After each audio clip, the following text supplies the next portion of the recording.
Naku po. Nagsalita na po si Pangulong Duterte patungkol po dito sa paglusob ng mga tulisang pulis sa KOJC. Ito hong Agosto 24. Ito na nga, nagsalita na po at nagbigay na po ng pahayag ang ating Pangulong Duterte. Ito, papakita ko sa inyo ha. Ito, ayan, ito yung kanyang sinabi. Statement from former President Rodrigo Duterte, August 24, 2024. Nako po, ito na. At para sa mga katulad ko na medyo nahihirapan sa English, ita-translate po natin sa Tagalog ang pahayag po ng ating Presidente Rodrigo Roa Duterte. Sabi niya dito, our country has never been in a more tragic state as it is today. Nako. Right have been trampled upon and our laws derided. Ano ba yan? Sa Tagalog, eto, hindi pa kailanman naging mas malungkot ang kalagayan ng ating bansa kesa ngayon. Madaling salita, wala na hong titindi pa sa matindin to na naranasan ng ating bayan. Ang mga karapatan ay niyurakan, dinuraan, at ang ating batas ay pinagtawanan. Nako, yung pala ibig sabihin ng salita na yun sa dulo. Pinagtawanan daw. Ito ang translation ni Gaggle. Pinagtawanan daw ang ating batas. Bakit o kanyo? Dahil nga po binabaliwala ni Damunyong general. Pinagtawanan. Kasi bakit to? Tandaan natin, it is warrant of arrest, not search warrant, o di kaya occupation. Ang ginawa ngayon ng ating kapulisan ay occupation na. Nung una nga, malala na nga yung search warrant kasi wala akong search warrant yun Dapat warrant of arrest lang. Ibig sabihin, pupunta doon kasi napapaghinalaan, meron silang intel na naandun yung mga gusto nilang hanapin. Pero kita naman po natin, kung alam nilang naandoon, kung may intel silang naandoon, hindi sila paikot-ikot na para mga trumpo dyan. Parang mga tangang paikot-ikot. Ibig sabihin, wala silang alam kung nasaan talaga yung kanilang hinahanap. Mali po yun. Hindi ho ganun ang pagsisilbi ng warrant of arrest. Ang pagsisilbi ng warrant of arrest ay dapat to ay merong kang alam. Hindi pwede yung nanguhula ka. Hindi pwede yung kung saan ka lang na parang katulad nitong camera ko. Nagalaw na. Kasi nga hindi alam Hindi pwede yung ganun. Dapat to alam mo kung saan ka pupunta. Alam mo kung anong dahilan kung bakit ka naandyan at saan mo hinahanap. Hindi pwede yung basta-basta ka lang napupunta kung saan-saan. Para itong camera ko. O kung saan-saan napupunta. Di ba ho? Ayun ang ibig sabihin nun. Kaya ang ginawa sa ating batas ay niyurakan. Niyurakan, dinuraan, at pinagtawanan. Mga animal to mga ito. Alam mo, Tore, alam kong hawig mo si Diwata. Pero hindi ibig sabihin nung komedyante ka. Ikaw isang general, professional, supposedly. Pero yung asal mo hindi professional. Yan ang sabi ng ating dating Pangulong Rodrigo Roa Duterte. Ano pa? Early today, elements of the Philippine National Police Regional Office led by General Ano ba to? Akala ko Satanas. General Nicolas Torre pala. Forced their way into the Kingdom of Jesus Christ compound, which resulted to a violent confrontation and the unfortunate death of one of KOJC member and the requiring of immediate medical attention of many others. Etong sa Tagalog po, kanina ang mga elemento ng elemento ng Philippine National Police Regional Office na pinamumunuan ni General Nicolas Torre ay puwersahan. Yan force their way. Puwersahan pumasok sa Kingdom of Jesus Christ compound. Bakit kanyo puwersahan? Di ba, pinayagan naman ng KOJC, bakit pwersahan? Kasi may usapan sila doon. Usapan alas 5 ng umaga. Pero habang nag-uusap pa sila nung abogado, yung mga tulisan, sinisira na yung bakod sa likod, kaya nga napatakbo si Coach Oli doon sa likod. At pinapuntahan sa kanya para ma-video, at na-video nga no, ni Coach Oli, ni Master Judea at si Boss Dada. Na-video nila yung paglusob ng mga tulisan sa likod. At ang compound na nagresulta sa isang marahas na komprontasyon at ang hindi mapalad ng pagkamatay ng isang membro ng KOJC at ang pangangailangan ng agarang medikal na atensyon ng marami pang iba. Ayan, pinapakita dito. Dahil nga sa katarantaduhan nito ni General Nicolas Torre ay may namatay. Dapat panagutin ho ito. Hindi ho, wala akong biro. Dapat panagutin ho itong general na ito. Bakit ho kanyo? Puwersahan ho eh. Sa warrant of arrest hindi ho dapat puwersahan. Especially where there is no resistance. Yan ho ang naaayon sa ating batas. Pag walang resistance, hindi ho dapat puwersahan. Sa katunayan, pinayagan ho sila. Malaya ho silang namamasyal. Paikot-ikot doon sa loob ng KOJC. Malaya. Pero ano ginawa? Sinira yung bakod. Yun is sign of force. Puwersahan ho yun. Wala pa sa oras na usapan na ang nagbigay. Hindi ho mga taga KOJC ha.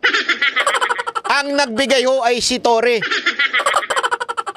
Siya ho nagsabing, 30 minutes ha, 5 o'clock, papasukin na namin. Hindi pa ho natatapos ng pagsasalita si Torre.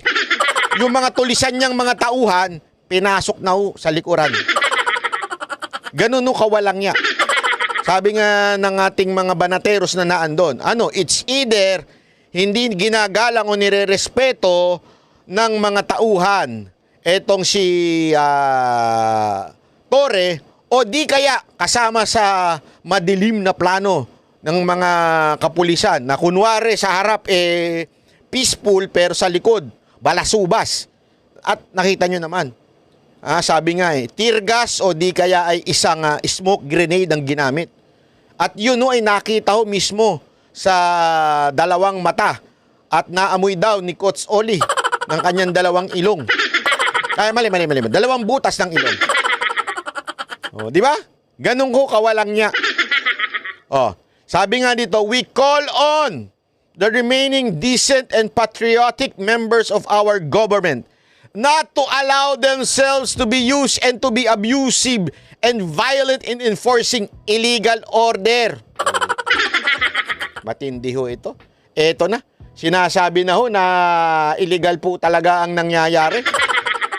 Si Pangulong Rodrigo Roa Duterte na nagsabi, nananawagan kami sa mga natitirang disente at makabayang membro ng ating gobyerno. Sa madaling salita, etong si Torre hindi disente. Baboy. Bakit hindi disente? Nananawagan kami, sabi ni Pangulong Rodrigo Roa Duterte, sa mga natitirang disente. May mga natitira pa po ba dyan? Taas-taas ang mga kapulisan at sundalong natitira pang disente at makabayang membro. Kasi itong si General Torre ay hindi disente at hindi makabayang membro ng ating gobyerno. Na huwag, payagan ang kanilang sarili na magamit at maging abusado.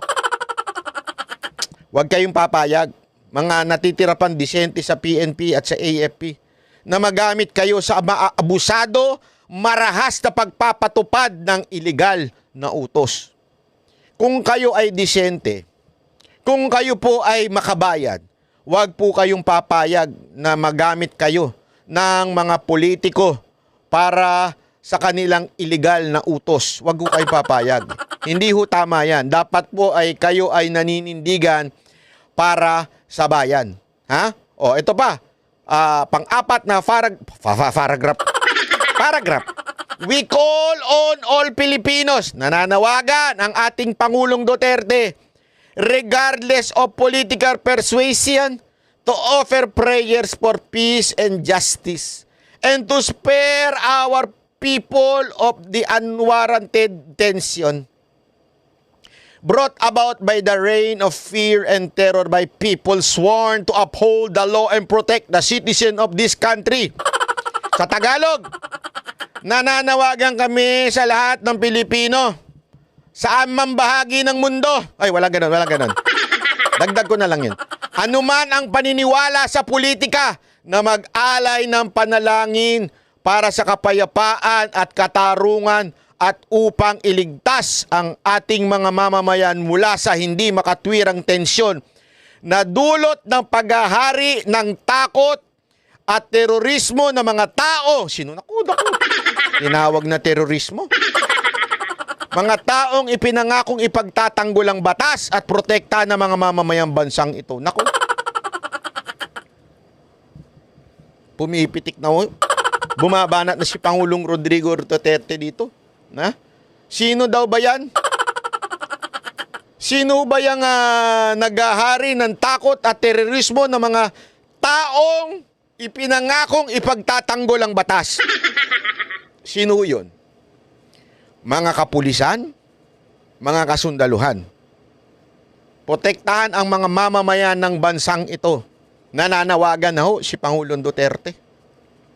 Sa mga kapulisan at matitinong kasundaluhan na nangakong ipagtatanggol ang batas at protektahan ang mga mamamayang bansang ito. Iligtas na ho natin ang mga ating kababayan. Ayan o. At upang iligtas ang ating mamamayan mula sa hindi makatwirang tensyon. Anak ng wewe. Ayan na. O. Muli. Ha? Mandali, basahin muna na sa English. Again, let us ask this administration how it can guarantee the preservation of constitutional rights and of our fellow Filipinos when even the most fundamental of these rights are being blatantly violated. Tanungin daw natin, ito, muli, sabi, atin pong tanungin ang administrasyong ito kung papaano nito magagarantiyahan ang pagrereserba ng karapatang konstitusyonal ng ating mga kapwa Pilipino kapag ang mismong pinakapangunahing karapatang ito ay hayagang nilalabag ng mga animal at tulisang kapulisan. Hindi, dagdag na lang po yun. Alam nyo mga kababayan, ito lang ang masasabi ko sa inyo. Itong banat ni Pangulong Duterte, panawagan niya sa mga magigiting pang mga pulis, mga disente pang mga pulis, at mga sundalong may pagmamahal para sa bayan. Protektahan mo daw ang ating mga kababayan. Sino ho ba dito mga nanunood na kapulisan at kasundaluhan? Nanunood kayo ngayon kay Banatbay. Nananawagan po ang ating dating Pangulong Rodrigo Roa Duterte na katangi-tanging Pangulong nagbigay sa inyo ng kahalagahan, kayong mga pulis at sundalo. Ang katangi-tanging presidenteng nag-angat ng inyong sahod. Ang katangi-tanging presidenteng nagmahal sa inyo, mga sundalo at mga kapulisan. Nananawagan na siya ngayon.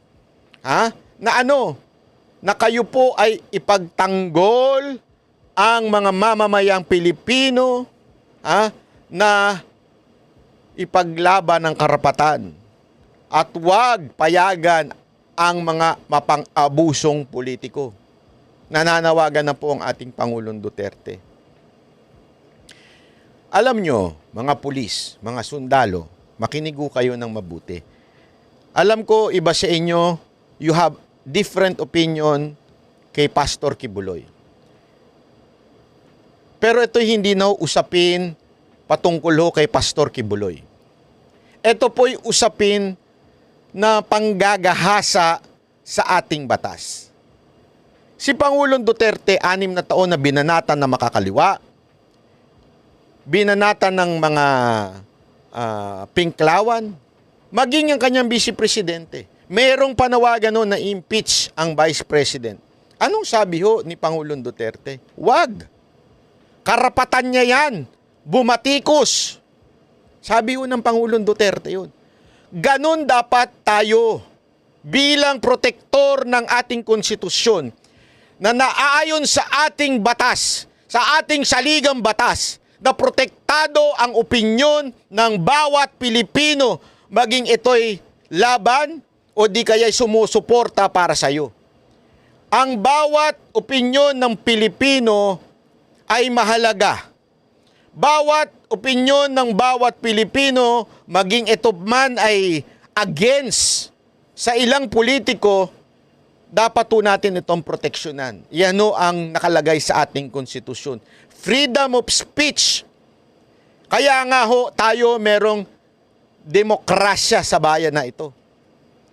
Kailan pa po ba tayo naging diktador? Alam naman po natin kung kailan yan. Nauulit ngayon sa kanyang anak. Ang pagiging diktador ng mga nakaupo sa gobyernong ito, nauulit. At tulad noon, kayong mga kasundaluhan, kayong kapulisan, ang nagprotekta sa mga mamamayang Pilipino. Ngayon, nananawagan ng ating Pangulong Duterte na proteksyonan ninyo ang mga mamamayang Pilipino na inaabuso ng ilang mga sakim na politiko na gusto lamang makakuha ng reward.